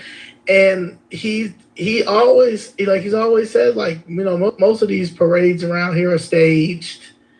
They're getting paid. He'd be like, I've been around long enough to know, that this is their stage and stuff like that. And if people just ignore that, and that's what's happening right now. Oh yeah. Like how about Israel-Palestine? I'm in West Rogers Park, and there's 50,000 Jews next to 50,000 Muslims, and there hasn't been a single Israel-Palestine protest on either side. Exactly. And so that's just like one example. Is like so many of a lot of the J6s, a lot of it, are just trying are just whatever the agenda on either side. It's fake. That's why I personally try not to. But at the same time, like you going to City Hall, that's where people need to go. They don't need to go on an overpass waving Trump flags. They need to go to Chicago City Hall. So thank you for doing that, Zoe, because that's part of it too. Is they want to distract people that have good intent, like a fork in the road. Yeah, because Robert De Niro is trying to make his next indie film for Tribeca. Like I don't know, like I just feel like I tell people all the time, like we are I'm in a twilight zone. There's no way in the world that I'm around a whole bunch of morons of all different nationalities. Oh, we are. We are. Well, that's the Bible. That's 80% of the slaves want to stay in Egypt. And just every decision in the Bible, like so many of the decisions in the Bible, they're like, but we don't want to. But we're hungry. We don't want to go. We like it here. And so I do think that's just a cross-cultural thing. It's just human nature. And that's why I do think it's important to fear God above all else. Because if you fear anything else, you'll the devil will convince you. But what about? Isn't it smarter? Like Dan, there's gonna be so many calls for Danielle to not run. I bet. Oh, they're already like I've been looking at. I don't know if you are familiar with Black Facebook, but if you go on Black Facebook, they are it's a lot of like the influencers, the Black Chicago, I guess, activists here that are pushing for Brandon Johnson, saying that basically they're trying that the Republicans is cutting the deal and putting Danielle in the crossfire. I'm like, we don't mess with we're the new Republican Party. Like, what are you talking about? You know what I'm saying? And Brandon Johnson's not getting back in. Like, he's not getting back in. He has the easiest pathway. Chicago cannot stand him. Yeah, they're all paranoid. That's what's ridiculous. It's like he's the incumbent mayor. Like he should relax and focus on his record. But instead they hire trolls. And I'm sure a lot of it is, I'm sure a lot of it's inauthentic, people getting paid. Yeah. And I'm sure you'll see a bunch of great acting. And I'm sure some will make some compelling points. That's the problem too. Is even if someone's paid, they can sometimes be occasionally a little bit right. But I'm thankful that Danielle's running. The Republicans need a voice. Like there are no Republican options. Alexi Giannoulias is not a Republican option. Madigan Mendoza is not a Republican option. The biggest number one Chicago Democrat lobbyist, John Kelly, who a bunch are endorsing right now, is not a Republican candidate. He's the number one Democrat lobbyist. He's the Bally's lobbyist. Nice guy, like funny, nice guy, but it's pretty shameful to see some pretty bigger Republicans endorse him. Maybe in 2 weeks we'll figure out a date. Maybe the second episode will be the mayors. That'd be pretty fun. Yeah. That'd be pretty fun. Or after some death threats. Hopefully we get some death threats. Right now, I mean, they're probably going crazy right now. They're probably trying to dig up all the tweets and stuff you said about me. They're going to get all the tweets up that I said about you. I don't care. We're adults. So like when we started talking on this podcast, we were joking about the mugshot stuff. Right. I think I yelled like murder one. But they were like, the adults can yell murder one, but adults can joke, and because we're also focused on bigger issues and not small-mindedness, is we're focused on the journey at hand. And so like the joking doesn't matter, and the small things, because I'm sure there's going to be a 30-page Facebook post of just going through every they're going to try to make it go viral. I don't care. Because there's a clip of Malcolm X, and Malcolm X, he says that basically the Democratic Party is, entertainer. Entertainers are nothing but puppets, and then he mentions Dick Gregory. So if you look at all of the stuff after he said that, he realized that probably, Dick Gregory, you're about that, you're about the life or whatever. But if I was to take that little part and keep playing that or whatever. People take that little part. Well, Malcolm X said Dick Gregory was nothing but a puppet. Yeah, when you first start out, you don't know who's the opposition. You don't know what's going on. You just know that at the end of the day, you got an issue, you got a problem. You got people saying, well, don't talk to this person, don't talk to that person, don't talk to this person, don't talk to that person. But whole time, they don't want me to talk to you because you dig up. Wait, you can declutter on Vinted? Yep, earn cash from homeware, fashion. You FOIA stuff and you get the facts. And they're mad at that because they can't sue you. Because it's off as public records. It's FOIA, No and they threats get so mad far. at that. Absolutely. Yeah, on the DeVore article that we started the episode on, DeVore the lawyer, he never threatened me, but his like chief of staff like sent like a really weird ChatGPT-esque like long message like demanding I take it down. And I asked him like, where am I wrong? Like, tell me specifically which line is wrong. I'll fix it immediately. And he just changed the subject, and then he ended up blocking me. That's usually how it goes. Because like with Terry, I had a group with a witness, a call with him where I asked him if he was a Jay snitcher, someone that snitched on January 6th. Very politely, I'm like, hey, like Biden really went after, like how, like do you have a really good lawyer? Like how did you not like get indicted on anything? And he just, yeah, I haven't really thought about that. And just try to change the subject, and I kept pressing. And then, 1 week later, I'm a gay special needs Pritzker plant. Because, by the way, that is a good. I was a debate kid in high school with like in the Charlie Kirk era. He did a different kind of debate. He did Congress debate out in Lincoln Douglas, and that is if you can't win the debate, like the deflection is a good tactic. So that's why, like, on one level, I get it. I get it on one level. Because, like, by the way, if someone is a Pritzker plant and they present real information, that should be relevant. Or if someone's fat or special needs or gay or anything, but they present real information, it should be relevant. Right.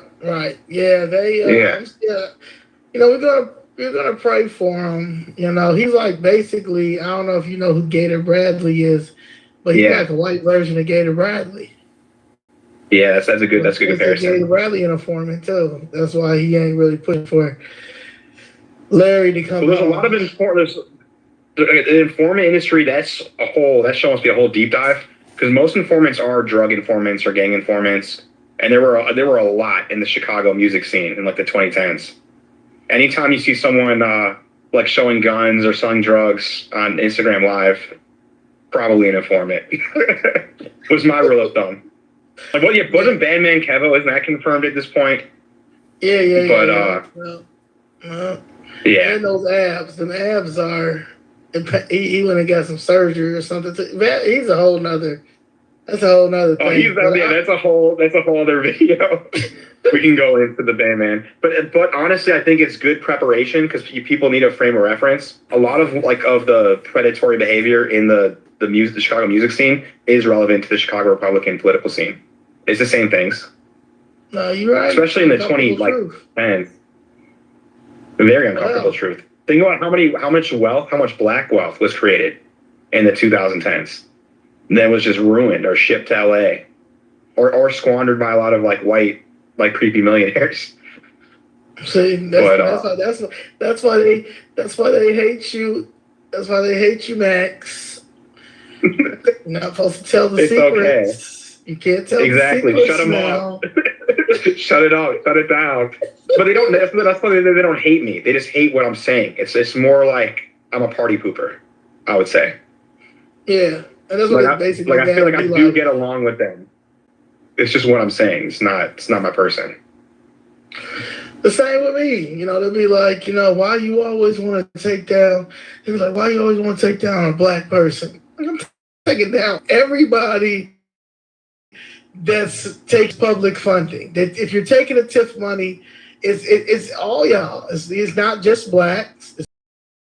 It's the LGBTQs. It's trans, y'all. The HIV and AIDS scam money. That's a whole nother situation. It's just that they're mad. They think like, well, you're taking it personal.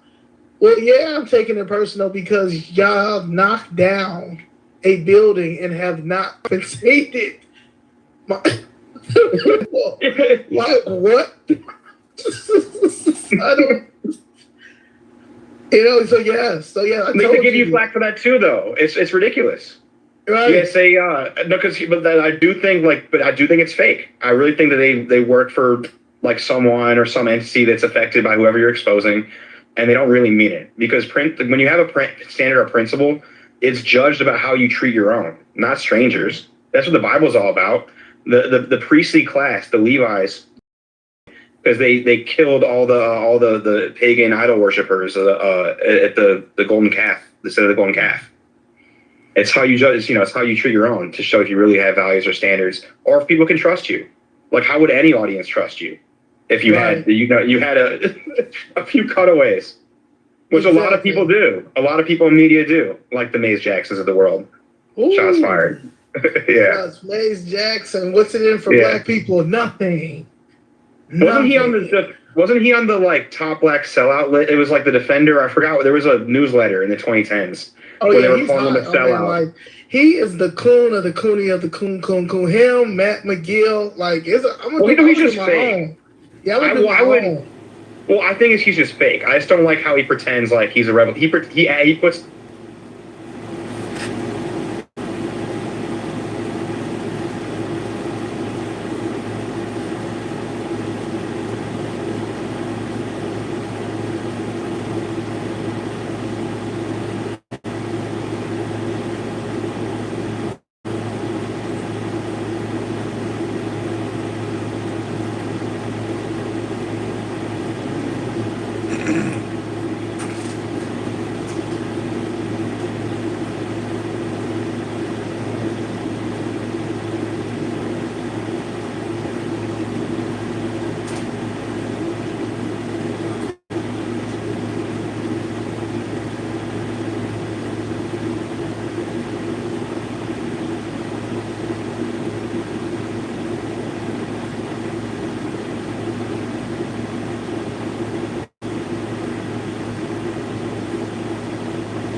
ex-wife, we don't give a shit. If I'm her middle kick to you. That's awful. I should have said that. Damn karma. You know? I do hope the road stays bumpy. My lady, the terrain is most vigorous. And tell me, is your estate as large as they say? Oh, my lady, it is narrow, but quite long.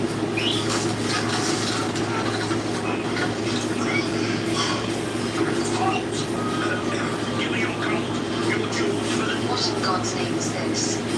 I am Robin of Locksley, scourge of the region. You are a disgrace, is what you are. Silence, wench.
consider them Bangladeshi. That's absolutely true.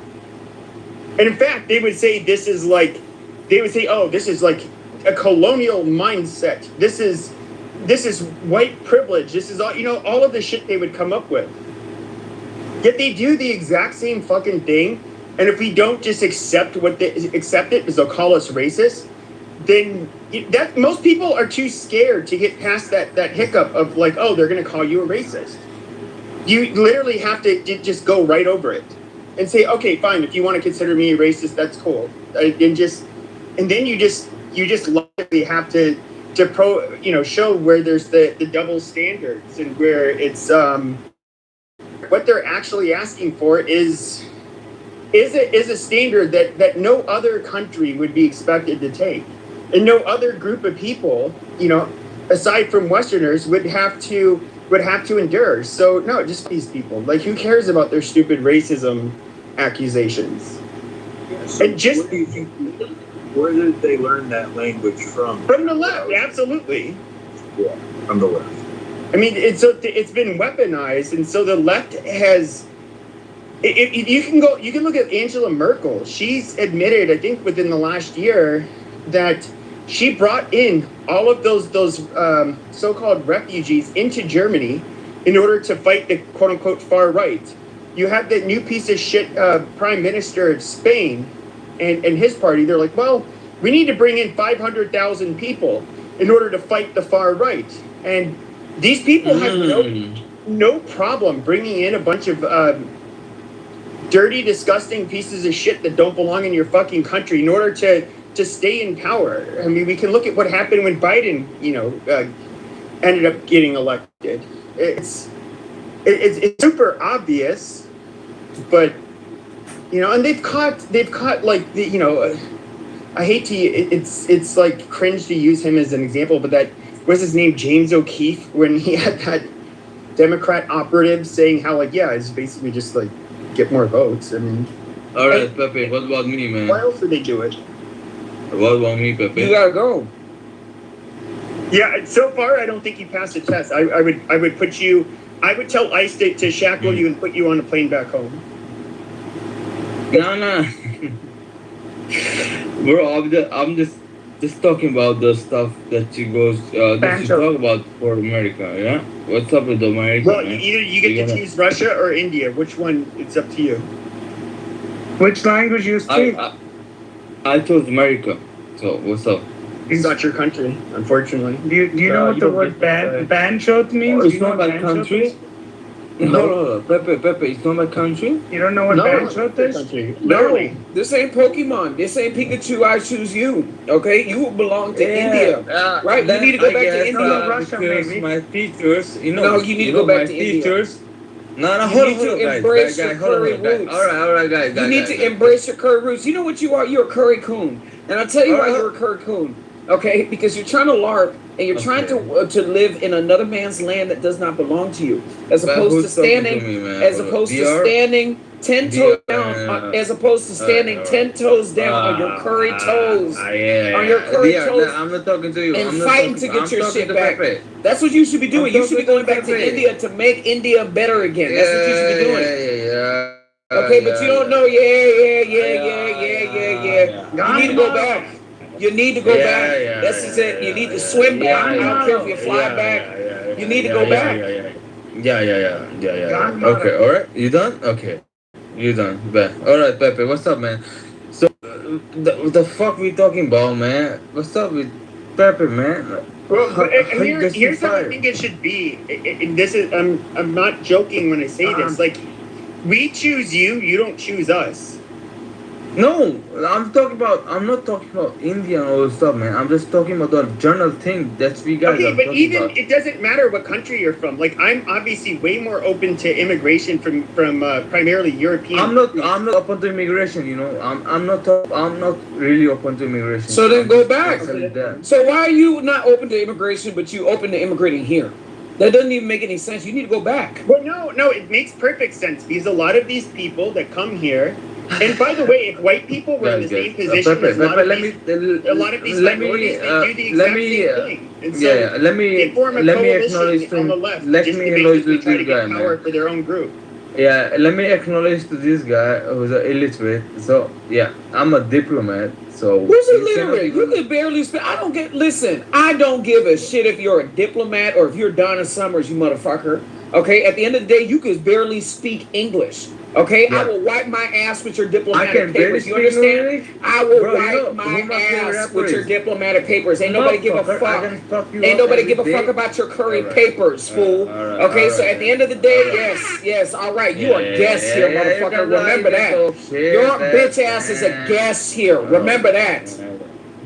That pussy ass people are gonna talk shit every day. Of course. Yeah, you are the one. Yeah. And that's talk why you shit, need yeah. to send these motherfuckers Yeah, back. talk shit. Send Yeah, them back talk on their shit curry every- burning shit back to Talk where they shit can. every day. Yeah, what's up? That's done? Are we done? Are we done? Can we talk? What language do you speak? I want to become Russian? pilot and die for Yeah, he's not done. He's not done. Listen. Doctor, what Let, do you let say him to talk. him? Let him talk. Doctor, man. doctor, why do you say to him you barely speak English? Why don't you say American? Because there is no American, so you speak a language that does not belong to you. English is another country. Why you Americans? You don't have a language. You're speaking it, buddy.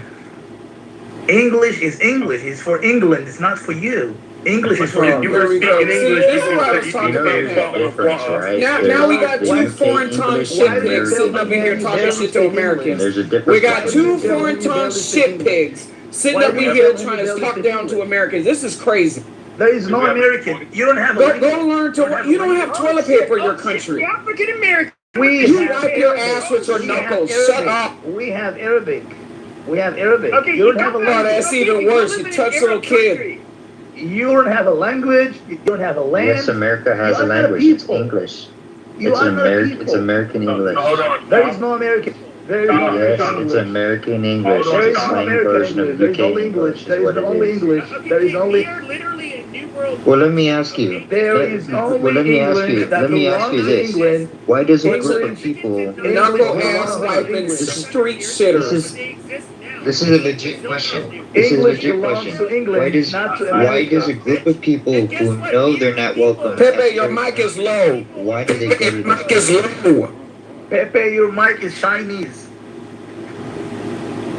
No, I'm serious. Yeah, I'm serious. Even your mic I'm is asking a Chinese. legit Even your question. mic is Why do a Chinese. group of people that they know they're not welcome at certain countries? America Why has do y'all only go there? bitches. America has only Okay, do you know what but you know what Arabs have? They have a bunch of fucking dead men who got their dicks put in the fucking dirt by American men, you piece of shit.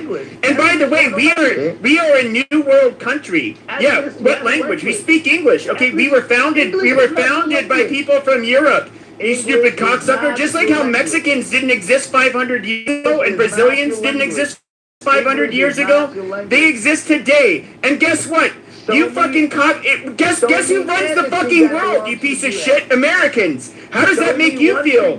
You fucking obsolete Arab cocksuckers. You fucking innovate nothing. All you fucking do is pump oil out of the fucking desert. Just kidding. You have Westerners do that for you too, because you guys are fucking worthless. Eat a fucking dick. You have no culture. Yeah, You hold have on, no stop, hold culture. on. No culture. We are the mass exporters of culture. Everywhere you go throughout the fucking world, they are watching American movies. They're watching they're using American fashion. They're using American music. That is literally, we are literally the culture of the fucking world.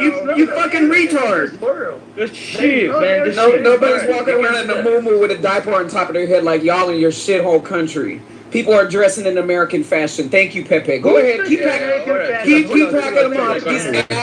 These ass wiping with their knuckle dragging mud hut pigs. You're a bunch of mud hut pigs. Squiggly tailed pigs. That's why they don't eat pork. It would be silence of the pigs. That's why they don't eat pork. Indians, the land you don't have to. Do you know what happened in 1492? In 1492, nothing. In 1492, in the Iberian Peninsula, the Spanish ended up kicking out. They ended up kicking out the Muslims. And guess what? Guess what year the Spanish Golden Age started?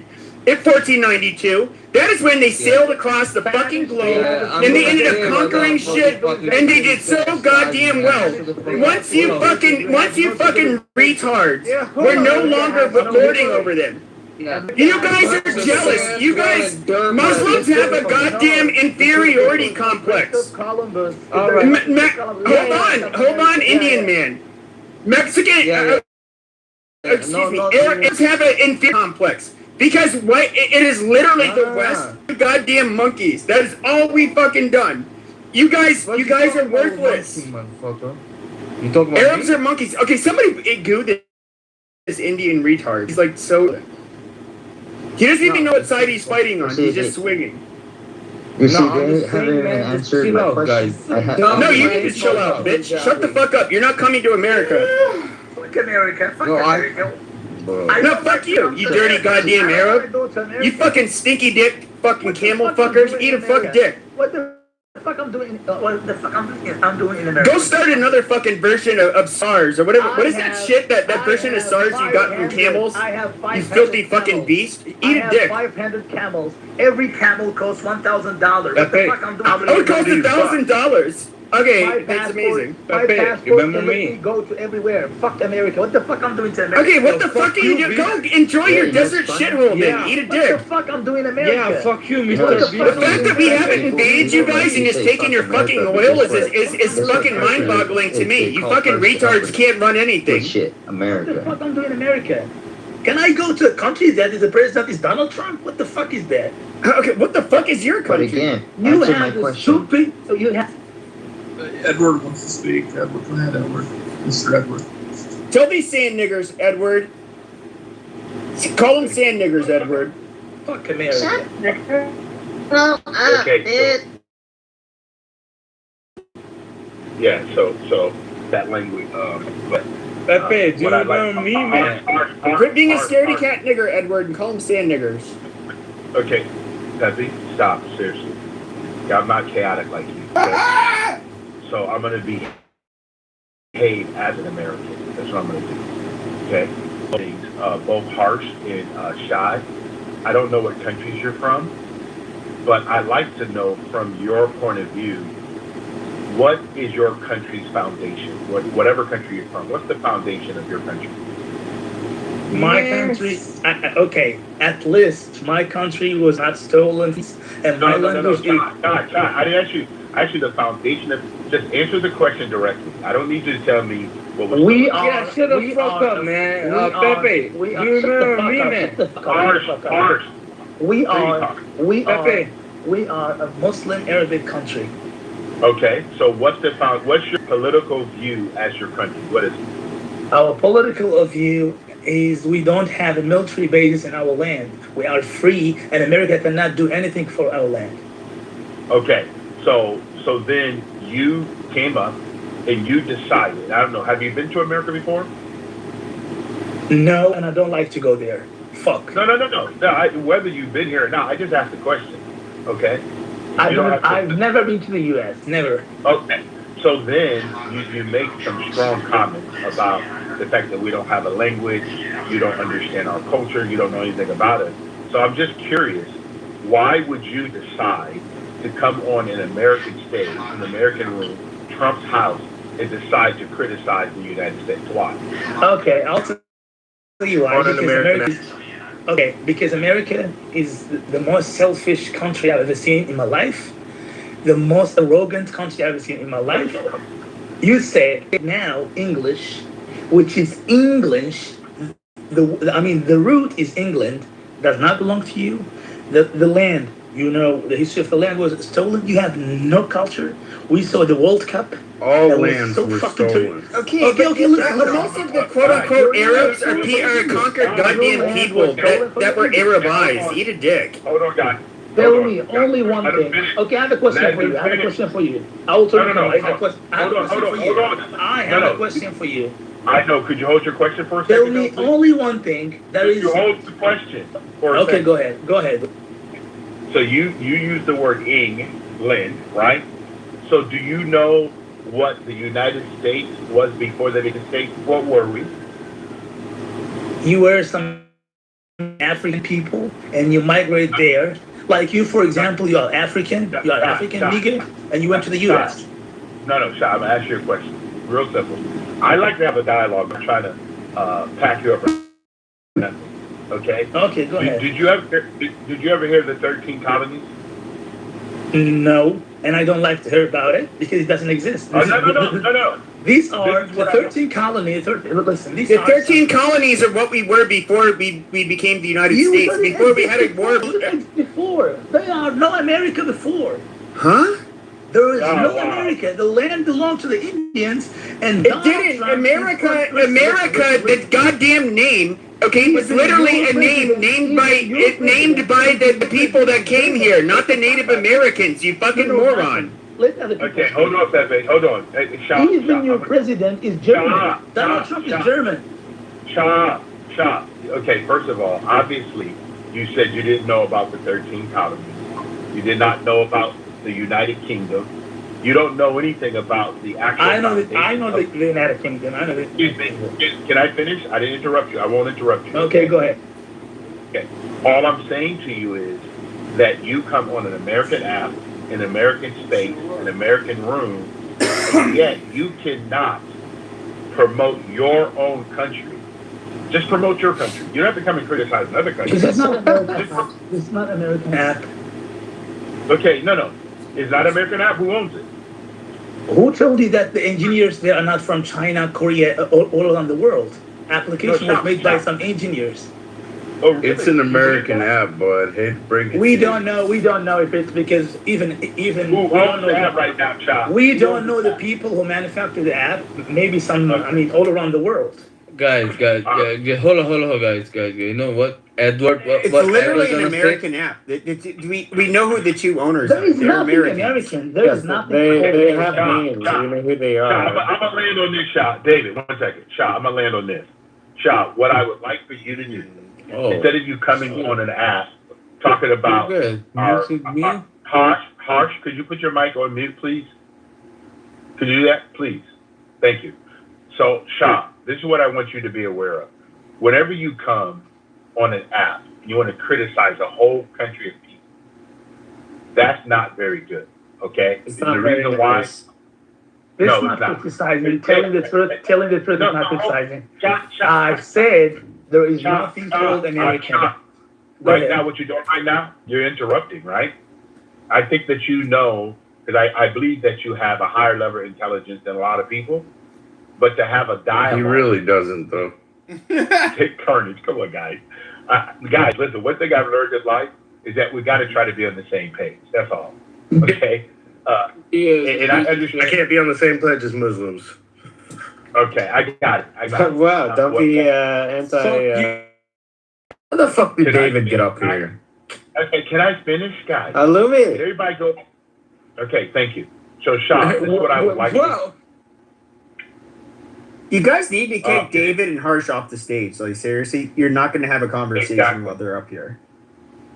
Yeah, you guys. I have no idea why you guys are doing this right now, because it's really. They're entertained by it clearly, but it's like we know they're not. You're not going to have a conversation. I think before speaking, I think Pepe should be the last one speaking because he's from Salvador. All right, shut your dirty fucking Muslim. You're from mouth. Salvador. Fuck your gun. You're from Salvador or Mexico. I don't know. I'm not from there. Look at where you live. You dirty piece of shit. It's not American face. Okay. By the way, Shah's Persian. Sounds Persian. Okay, hold on, guys. Illuminate. Russian or Persian? Okay, he's from Salvador. Oh my goodness! Could you guys have mic control at all? It's pronounced El Salvador. Edward has Salvador. It's like Shut up, Peruvian. Yo, let him finish. Okay. God bless everybody. It's amazing. I don't know what happened to the educational system in 2026, but Shah, this is my last question for you. Do you know anything at all about the 3 documents that America founded itself on? That's bullshit. I know that is bullshit. We only have the land of India that was stolen by the U.S. Finish. Okay. I thought India was stolen by the British. Okay, hold on. I can't talk about the Declaration of Independence.